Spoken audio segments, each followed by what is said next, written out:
Hi guys, welcome to Bite Size Excel. In this very short video, we're going to take an introductory look at the find and replace command within Excel. This can be useful where you might want to replace a particular value in your workbook with something else, or potentially maybe where you've made a spelling mistake and you want to replace it with the correct spelling. So in this example, we have vacant throughout presidency in a couple of cells where the throughout and presidency is mashed together. We don't want this, we want the space to appear where it should. So to open the Find and Replace box, we hold down Control and H, which is the keyboard shortcut to open your Find and Replace box.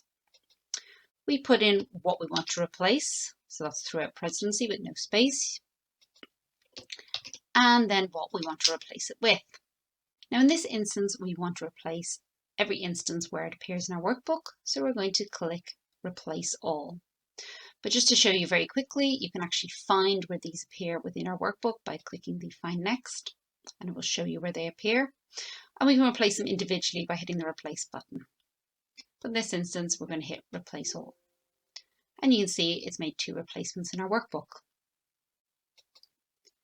There are a number of other options for your Find and Replace, including whether you want to just search in your current sheet or workbook, whether you want to look in formulas or not, whether you wanted to match the case or be the contents of the entire cell rather than just a small part of it, and a number of different formatting options. If you'd like to delve into these in a little bit more detail in a later video, please do let me know in the comments. So that's a simple introduction to Find and Replace. I hope that you found it useful, and I do look forward to seeing you on the next video.